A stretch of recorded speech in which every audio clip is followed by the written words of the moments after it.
the sadhanas, what you are doing since few months. How is it going on and how is it fruitful?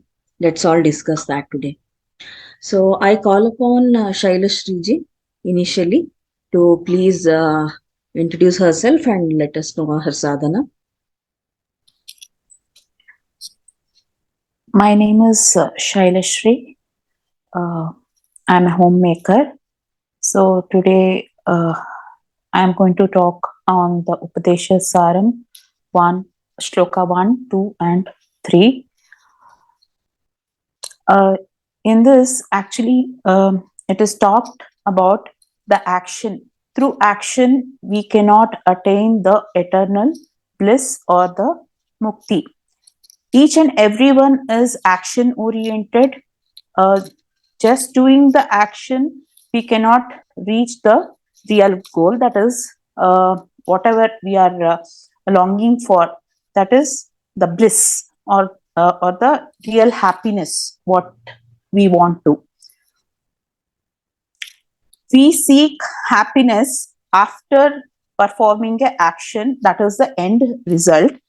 For example, if I want to get a job or if I want to get married, what I do is I perform puja or I go to some places, that is the yatra, so that I can get a good job. And from that job, what is the ultimate result is a good salary. And marriage leads to, ultimately, what is the end result is the children. So I want to get married, I want to have good family, I want to have children in my family. What do? I perform puja and I do yatra. So is this we are longing for? No, this is not the permanent happiness. Yes, today after getting married I get children, right? Then after that what? No, that is not the real happiness what we are longing for. That is not the permanent happiness. And one more example I would like to give. This is of a temporary nature. This action, whatever we do, it is of a temporary, whatever the happiness we get, it is temporary. Today, for example, I am cooking sambar. Yes, I have cooked it well today, but I don't get that happiness. Yes, I have cooked it, it was tasty, yes, but my desire is I have to be the best. So what will I do the next day? I feel that yes, I have to cook still more well so that it becomes more tasty. So then, yeah, to that moment I become very happy and I feel that yes, I have cooked it well. Then is that real happiness? No, that is not the real happiness what I am longing for. It is just the result what I have got for that moment. So that is not the real happiness. And to this, one more example I want to give, that is about my Kavya exam. In that, see, I have written my Kavya exam, that is a Sanskrit exam. So I long for good result from that. But that result, what I am getting, that result, it is not in my hands. It is totally out of my control. It is not in my hands. It is left to the Lord, because it is there are some rules and regulations set by the Creator. So that we cannot change. So ultimately by performing actions, we cannot get the permanent bliss or the eternal bliss. So by performing these actions, what we get is the desirable or the undesirable fruits. Desirable fruits, yes, we are very happy. Yeah, we got this. Undesirable fruits, what will it lead to? We'll not perform that action at all. We'll just leave it. We will not go behind it. Oh, I have got an undesirable result. For example, just now I said Kavya exam. If I would have not got good result in that, what I was longing for, then I would leave my Sanskrit learning itself, right? Is that will happen because I have not attained good marks and I want to go forward in it. So I didn't get, I had put all my efforts in learning that, but I didn't get. So why should I go forward in that line? You'll start feeling like that. So the undesirable fruits or from the actions what we have performed will lead us to lead that action. Similarly, these undesirable or desirable fruits what we get lead into a cycle of actions that is called as karmic cycle. All these actions what we do is not for only this life cycle. It continues for many other life cycles. So this is a blockage for our spiritual growth. So in order to attain the supreme bliss or the eternal bliss, we have to we have to have Atma Jnana. That is, we have to we have to know ourselves. That is the Atma Jnana. When we start knowing ourselves, we can attain that supreme bliss.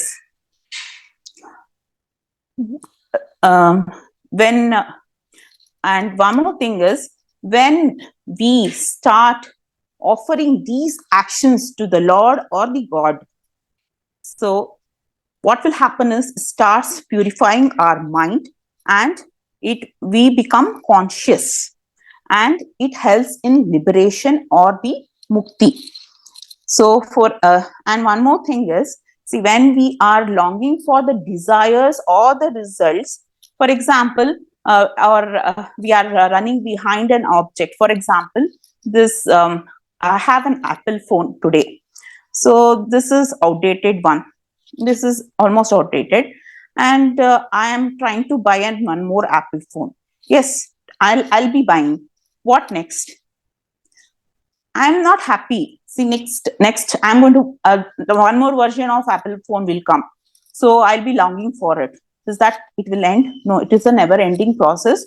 So we are behind the desires, or we are behind the actions. We are continuously performing the actions. So we are into the karmic cycle wherein we cannot come out of it.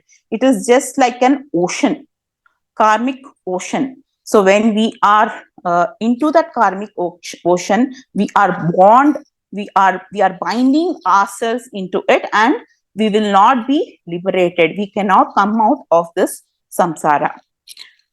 So nowhere, or that is in Upanishads or Vedas, it is written that the religious acts or the actions cannot, it is not useful. It is not written like that. But when we are binding ourselves to the result, then there comes the problem. We are binded to it. So when we are binded to it, we are into the pool of the samsara. We cannot come out of it. We cannot liberate ourselves. But when we do as an offering to the Lord, please purify us. Please purify my mind. Like that, if you are longing for, then we can surely get the liberation. So when we perform actions, we have to do it as an offering to the Lord. This will liberate us. Sorry. Thank you. Shri ಗುರುಭ್ಯೋ ನಮಃ. ಹರಿ ಓಂ. ನಾನು ಕುಸುಮ ಕೊಳ್ಳೇಗಾಲದಿಂದ ಮಾತಾಡುತ್ತಿದ್ದೇನೆ. ಶ್ರೀ ರಮಣ ಮಹರ್ಷಿಯ ಉಪದೇಶ ಸಾರದ 4ನೇ ಅಧ್ಯಾಯದ 2 ಮಾತುಗಳನ್ನು ಹೇಳಲು ಇಚ್ಛಿಸುತ್ತೇನೆ. ಕಾಯವಾಗ್ಮನಾನ್ ಕಾಯ ಉತ್ತಮಂ ಪೂಜನಂ ಜಪಂ ಚಿಂತಸಂ ಕಮಾತ್. ಪೂಜೆ ಯಾತ್ರೆ ಜಪವನ್ನು ದೇವರಿಗೆ ಅರ್ಪಿಸುತ್ತೇವೆಂದು ಮಾಡಬೇಕೆಂದು ಹೇಳಿರುತ್ತಾರೆ. ಆ ಭಾವನೆಯಿಂದ ಮಾಡಿದರೆ ಚಿತ್ತ ಶುದ್ಧಿಯಾಗುತ್ತದೆ. ಜಗತ್ತಿನಲ್ಲಿ ಸ್ವಲ್ಪ ಜನರು ಆಸೆ ಆಕಾಂಕ್ಷೆಗಳನ್ನು ಇಟ್ಟುಕೊಂಡು ಪೂಜೆ ಯಾತ್ರೆ ಜಪ ಮಾಡುತ್ತಾರೆ. ಹಾಗೆ ಮಾಡಬಾರದು. ದೇವರಿಗೆ ಅರ್ಪಿಸುತ್ತೇವೆಂದು ಒಳ್ಳೆಯ ಭಾವನೆಯಿಂದ ಮಾಡಿದರೆ ಚಿತ್ತ ಶುದ್ಧಿಯಾಗುತ್ತದೆ. ಶ್ರೀ ಪ್ರಭುಜಿಯ ಆದೇಶದಿಂದ ನಾನು ಹರೇ ಕೃಷ್ಣ ಕೃಷ್ಣ ಕೃಷ್ಣ ಹರೇ ಹರೇ, ಹರೇ ರಾಮ ರಾಮ ರಾಮ ಹರೇ ಹರೇ. ಈ ಜಪವನ್ನು ನಾನು 8 ತಿಂಗಳಿಂದ ಮಾಡುತ್ತಿದ್ದೇನೆ. ಈ ಜಪ ಮಾಡಿ ನನಗೆ ಸಮಾಧಾನ ಸಿಕ್ಕಿದೆ, ಶಾಂತಿ ದೊರಕಿದೆ, ಹಳೆಯ ಯೋಚನೆಗಳು ಕಡಿಮೆಯಾಗಿದೆ. ಉಪದೇಶ ಸಾರದಿಂದ ನಾನು ತಿಳಿದುಕೊಳ್ಳುವುದೇನೆಂದರೆ, ಅಹಂಕಾರ ಬಿಡಬೇಕು, ನಾನು ಯಾರು ಎಂದು ತಿಳಿದುಕೊಳ್ಳಬೇಕು, ಅಜ್ಞಾನ ಬಿಡಬೇಕು. ಜ್ಞಾನ ಬಂದರೆ ಆತ್ಮಜ್ಞಾನ ಬರುತ್ತದೆ. ಲೋಕ ಸಮಸ್ತ ಸುಖಿನೋ ಭವಂತು. Thank you. So over the 3-month period, I see certain changes, like whenever there arises a situation, like when I am hurrying to finish the morning chores, if somebody is criticizing me, I voluntarily observe my breath, and this help me to slow down my pace, the fast pace, and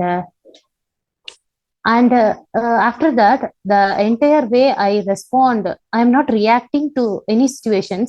I am able to respond slowly, calmly, and to say that I am able to escape my egoistic way of doing action.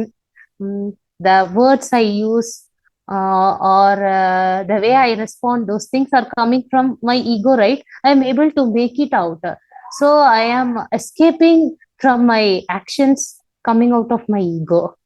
And next important sequence of this sadhana is suppression of mind.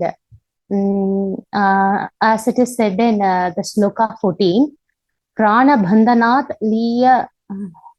leena manasam. Through pranayama, mind can be suppressed, and I can observe this through this sadhana, because throughout the day we come across so many circumstances where actually I used to majority of the time I react because of the vasanas or patterns already registered based on this body, mind. I am. Oh, you are telling me about this? How can you say about this? And when the breath is controlled, I am able to suppress my mind and be peaceful, calm. I can able to smile a lot, and there is no more argument or talking back. It is simply smile and calmness. And I see Upadesha Saram as a mini Bhagavad Gita, because in this, everything related to karma or japa or mind, everything is Ramana Maharishi has spoken about everything. And this is what I learned. Breath regulation can bring about so many changes which I was looking for. Thank you. Hari Om everyone. Thank you, Anupama. Today I'll be talking about Upadesha Sara 19, which has influenced me, 19 and 20. So here Guruji says, when you drop the when you do a true inquiry of the ego drops. So basically it is he says mukti is drop of ego. So ego can be dropped by inquiry itself.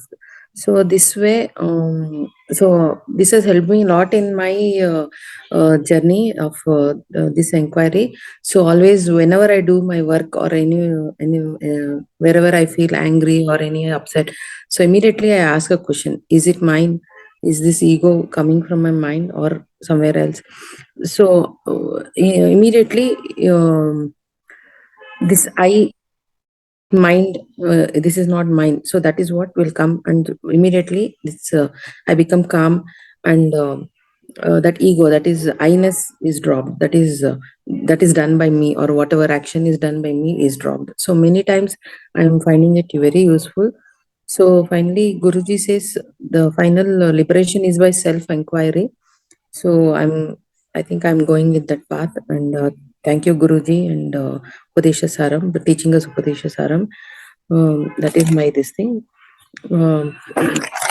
Then Upadesha Sara 20 says, when ego is destroyed, the truth shines. So truth is the light of awareness. So the awareness shines, or Atma Jyoti shines. The pure awareness or the Atma Jyoti is everywhere in the world. It is not only within us, but it's the same awareness is everywhere in the world. So the what I call myself, that is the body, mind, intellect, and world, is within this light of self or awareness, and the world is in our mind, and the mind is in the awareness. So this talk, so again Guruji says, light of self or lights the world of BMI, that is the body, mind, and intellect. So this light lights the world and the BMI. So our nature is basically of awareness, the real I or the real Brahman, real Aham, real this one is awareness. So this awareness is all pervading, and we only shine in this all pervading awareness. So this is how I am contemplating that I'm always in awareness. I'm trying to be in awareness always. Any action, so I'm responding, I'm not reacting. I'm trying to be in more awareness. I'm just trying to observe and see what is it, and I'm doing manana nididhyasa also on this. So these talks have helped me a lot in my contemplation and understanding and inquiry. So I thank Guruji and Upadesha Sara for teaching me.